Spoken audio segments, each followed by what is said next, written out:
GMNA uses artificial intelligence for generated speech, visuals, and production. AI-generated content may contain errors. Please verify important information before making decisions or taking action.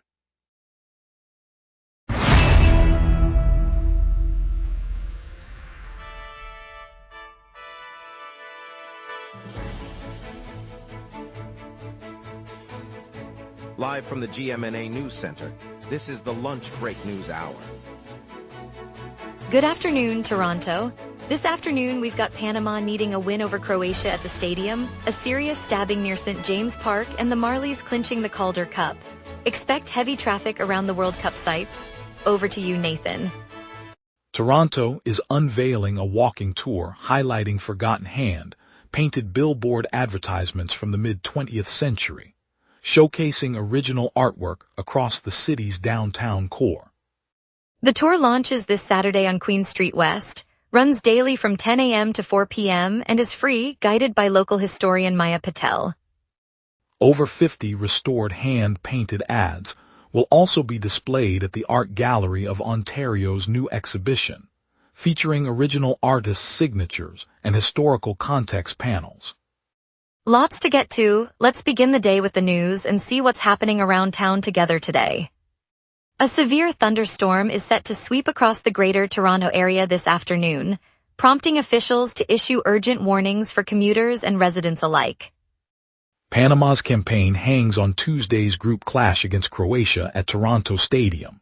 After a 1-0 opening defeat to Ghana, settled by a goal 5 minutes into second-half stoppage time, the Central American side must secure a win to stay alive in the tournament.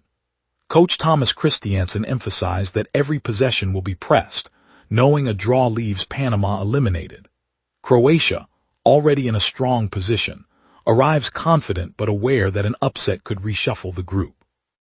The match, broadcast nationwide, will determine whether Panama can recover from its early setback or see its World Cup journey end. Fans gathered along the stadium's lower bowl, awaiting a decisive performance that could keep the nation's hopes alive. With 3 points needed to equal Croatia's tally, Panama knows a single point will not suffice. The match also serves as a litmus test for Christiansen's tactical overhaul introduced after the Ghana loss. Police responded to a stabbing report just after 8:30 p.m. Monday night at the intersection of Church and Adelaide, steps from St. James Park. Officers found a man in his 40s suffering serious injuries that doctors say are not life-threatening. He was rushed to hospital for treatment. Detectives say a single suspect is believed to have fled the scene, and they are now canvassing the area for witnesses and any surveillance footage. The Toronto Police Service has asked anyone who saw the attack or who has information about the suspect to contact the nearest police division. No arrests have been made, and the investigation remains ongoing as officers continue to piece together what happened near the downtown park. The incident occurred in the downtown core, an area that sees heavy evening foot traffic. Police are reviewing nearby camera feeds to identify the assailant. Ryan Howard paced the Atlanta Dream to a 94-87 win over the Toronto Tempo on Monday night in Atlanta. Howard poured in 20 points, while Alicia Gray and Madna Akat each contributed 18. The victory marked the Dream's 4th straight success against the Tempo in regular season play, extending their recent run of wins. Atlanta controlled the pace early, building a modest lead that held through the 4th quarter despite a late surge from Toronto. The Tempo answered with several three-pointers, narrowing the gap, but the Dream's balanced scoring and solid defense kept the margin comfortable. Both squads exchanged leads early, but the Dream pulled away in the final minutes. The latest triumph gives Atlanta a 3-game edge over Toronto in their recent series. Friday night at the Coca-Cola Coliseum turned into a frenzy as the Toronto Marlies edged the Chicago Wolves 4-3 in Game 5 to seize the Calder Cup. The victory marks the Marlies' 2nd championship in franchise history, delivering the AHL's top prize to Toronto's minor league affiliate. Fans packed the arena, cheering every shift as the home team fought back from a 2-goal deficit before clinching the decisive goal in the final period. Goal scorer Alexei Petrov netted the winner, while goaltender Liam O'Connor recorded a shutout in the 3rd. Coach Marco Bell praised the squad's resilience, noting the win caps a season that saw the Marlies dominate the Eastern Conference. The trophy now joins the team's display at the arena, ready for the next wave of hopefuls. City officials congratulated the players and promised support for the next generation.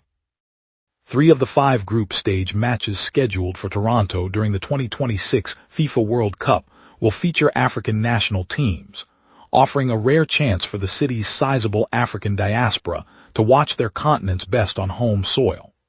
The games, set to take place at venues such as Scotiabank Arena and BMO Field, will bring the sights, sounds and colors of African football culture to downtown streets and nearby neighborhoods. Fans can expect lively pre-match gatherings, music and food stalls that reflect the diverse nations competing, turning each kickoff into a celebration that extends beyond the stadium. Organizers say the concentration of African fixtures underscores the tournament's goal of showcasing global talent while giving Toronto's African community a once-in-a-lifetime experience to support their teams. Local restaurants along Queen West in the Danforth are already planning special menus to match the festive atmosphere. Later we'll dive into Toronto's forgotten hand-painted ads finally coming to light, plus more headlines.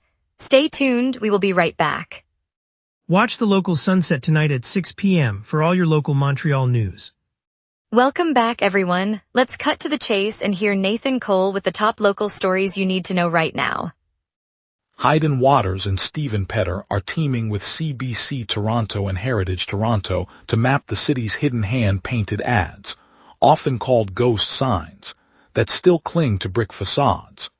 On June 23rd, they began a walking survey of neighborhoods, photographing and cataloging each faded billboard that survived decades of weather and development.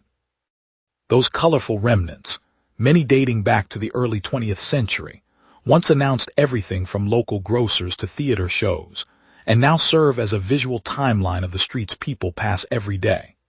By documenting the signs, the project hopes to give Torontonians a clearer view of the commercial and cultural layers beneath modern storefronts. The archive will be available online, letting residents trace the origins of the motifs they see while commuting or strolling through their own blocks. The Ontario court has cleared Toys R Us Canada to break up its operations and sell assets to 3 separate buyers. The ruling, handed down on June 22nd in Toronto, follows a lengthy request from the company's current owner to restructure a business that has been struggling with mounting debt. By carving the chain into distinct portions, the sales aim to generate cash that can be applied toward outstanding obligations. For families across the city, the move could mean changes in store locations, inventory and staffing as new owners take over. Employees may see shifts in management, while shoppers might notice different product mixes as the brand transitions. The decision marks a significant step in the retailer's effort to stabilize its finances and keep its presence in the local market. Construction crews will begin installing a protective barrier on the Leaside Bridge in July. The city announced the project after a 76-year-old driver was killed when a pedestrian fell from the span onto his car, an accident that occurred 2 years ago. The tragedy sparked demands from the family of Harold Lusthouse, whose relative was among those injured, for a permanent safety solution. Engineers plan a steel railing that meets provincial standards and will remain in place year-round. Officials say the barrier aims to prevent similar incidents and improve confidence for commuters and cyclists who use the busy downtown crossing. City planners coordinated with local businesses to minimize disruption, and signage will guide drivers to alternate routes. Work is expected to continue through the summer, with traffic rerouted as needed to keep the bridge operational during the installation. FIFA brought in specially trained bird dogs to clear geese from the practice pitch used for the upcoming World Cup. The canine team arrived on June 22nd and began sweeping the field, herding the birds away without chemicals or fences. Organizers say the approach helps keep the grass in top condition for the international matches while avoiding disruption to the wildlife. The dogs, accustomed to working with ground crews, move in tight formations, gently nudging geese toward the perimeter where they can be safely released. Players will benefit from a dry, even surface during training sessions, and fans can expect a well-maintained venue when the tournament kicks off. The initiative reflects the city's broader effort to balance sport preparation with responsible wildlife management. Ground staff will watch the field after the dogs finish, moving any remaining geese before night drills. Emergency crews were dispatched Sunday to contain a diesel spill in the Etobicoke stream. City officials confirmed that the leak was discovered early in the morning, prompting a rapid response from Toronto's hazardous materials team and local fire units. Crews set up containment booms and began pumping the contaminated water to a treatment facility while testing nearby soil for seepage. The spill follows a chemical release in Mimico Creek almost 3 years ago, raising concerns among residents who rely on the waterways for recreation and drainage. Officials said the source appears to be a ruptured underground pipe, but the exact cause is still under investigation. Water quality monitors will remain on site throughout the week to ensure the stream returns to safe conditions for fish and nearby neighborhoods. The spill also prompted temporary road closures near the park trail, diverting cyclists and joggers to alternate routes. Now let's turn to the weather for a quick look at this afternoon's conditions. A bright noon in Toronto, and the sky is ready to tell us what's happening outside. On this day in Toronto history, the blistering record high of 34.5 degrees was set in 2025 during an intense heat wave that pushed the city well above its summer norms. Just 4 years earlier, in 2021, a sharp cold snap dropped the temperature to a record low of 10.6 degrees, surprising residents used to milder mornings. By contrast, today's climate normals hover around a high of 23 degrees and a low of 13 degrees for late June, giving us a comfortable benchmark. Right now the city sits at 18 degrees under a clear sky, humidity 77%, and a gentle breeze 15 kilometers per hour from the west. At noon the temperature climbs to 22 degrees, still clear and bright. By 3 p.m. we reach a high of 23 degrees with mainly clear conditions, perfect for a quick lunch break stroll. The evening cools slightly to 21 degrees as the sky remains clear into the night. The ultraviolet index is 8, so sunscreen is a smart move. Winds peak at 18 kilometers per hour from the northwest, well below the 25-kilometer threshold, and there are no active weather alerts. Stay comfortable and enjoy the sunshine as we shift to the 5-day outlook. Looking ahead, Wednesday brings a cooler start with a high of 19 degrees and a low of 12 degrees. Clouds dominate the day and there's a 30% chance of rain, so keep an umbrella handy. Thursday stays in the same temperature range, high 19 and low 15, but light rain spikes to a 55% probability, making a gentle shower likely in the afternoon. Friday brightens up nicely, climbing to a high of 24 and a low of 15, with mostly clear skies perfect for outdoor plans. Saturday follows suit with 23 degrees high and 15 low under a clear sky, while Sunday tops the weekend at 24 degrees high and 17 low, both days completely dry. Expect a pleasant warm stretch from Friday through Sunday. Traffic's heavy with World Cup closures, Raptors I-5 draft prospects, Blue Jays sit .500 plus Toys R Us spotlight. We will be right back. Watch the local sunset tonight at 6 p.m. for all your local Montreal news.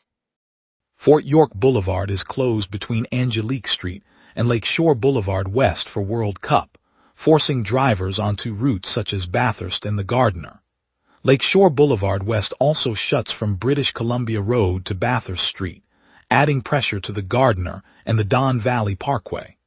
Dufferin Street sees a closure from Springhurst Avenue to British Columbia Road, diverting traffic onto Bloor and St. Clair.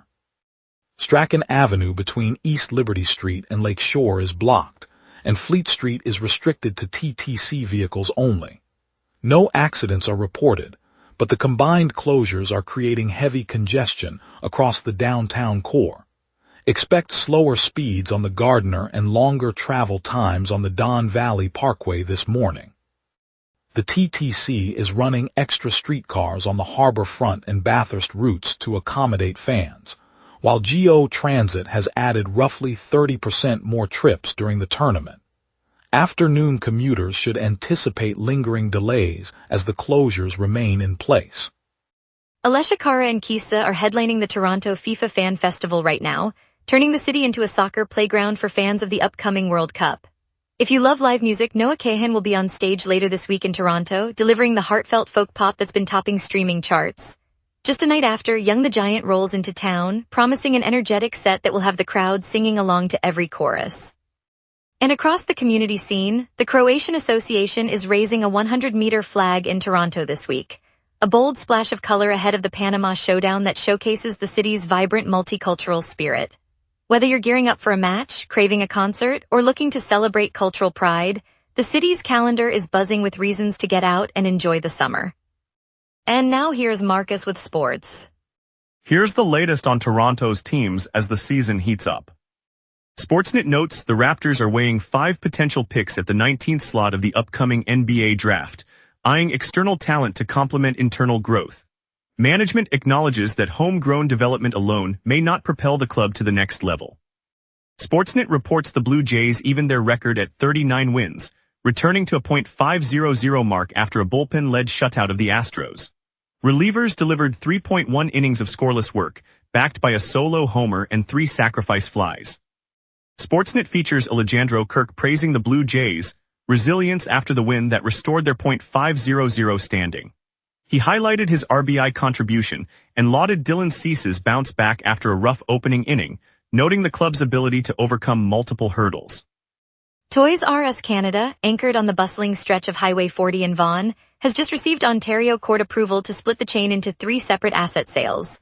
The retailer, long a staple for families hunting the perfect birthday gift, will see its stores and distribution network parceled to new owners, including its current operator who hopes to keep the aisles humming or rebrand under a fresh banner. The moves are designed to chip away at the millions of debt that piled up before the company entered creditor protection earlier this year. For Toronto families, it means the familiar toy wonderland may stay open, preserving jobs and keeping the neighborhood's holiday spirit alive. And later celebrate the Marlies' thrilling Calder Cup clinch, a 4-3 victory over Chicago that kept Toronto buzzing. Stay tuned. Coming up tonight at 6, the local sunset. Your neighborhood, your city, your news. From City Hall decisions to the stories happening right on your street, we cover what matters most to Montrealers.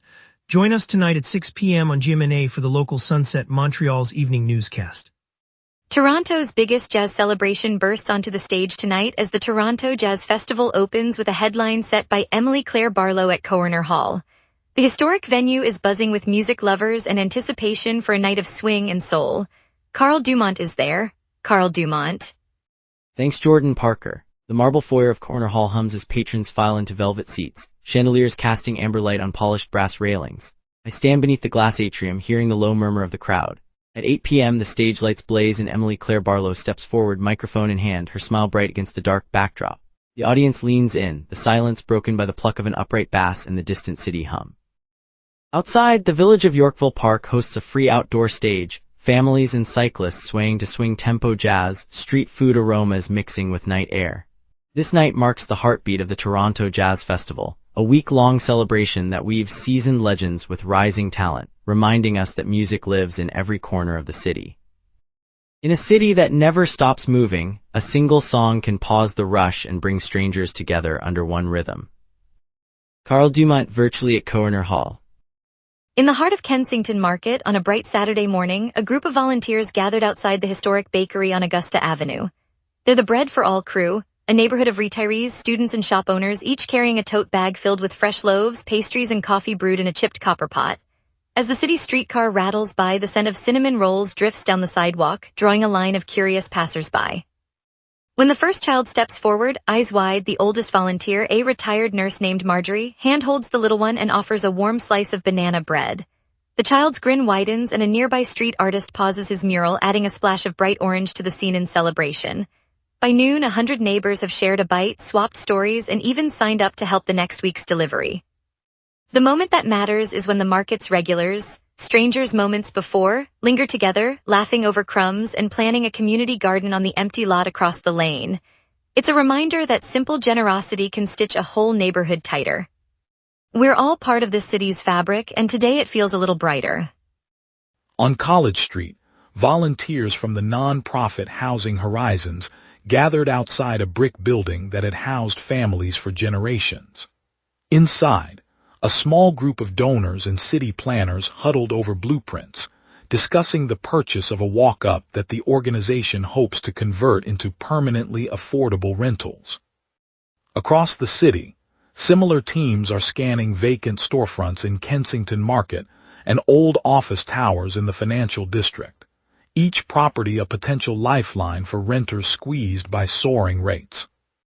What drives this coordinated effort is more than a reaction to high rent. It's a strategic push to lock in low-cost housing before the upcoming municipal election, when new land trust funding could be on the table. By acquiring the buildings now, the nonprofits can present the council with concrete assets, making it harder for policymakers to overlook the need for stable, long-term support. The moment the deed was signed on the College Street property, handshakes exchanged, a ribbon cut, and a family of 3 moving in, embodied the promise that action can still shape the city's future. It's a reminder that affordable homes are built not just of bricks, but of community resolve. Thanks for joining us, Toronto. Tonight's Marlies clinching the Calder Cup gave us a thrilling close to the day, and I'm glad we could share it with you. Stay tuned tomorrow for more local stories, sports, and community updates. I'm Jordan Parker, signing off until tomorrow's lunch break.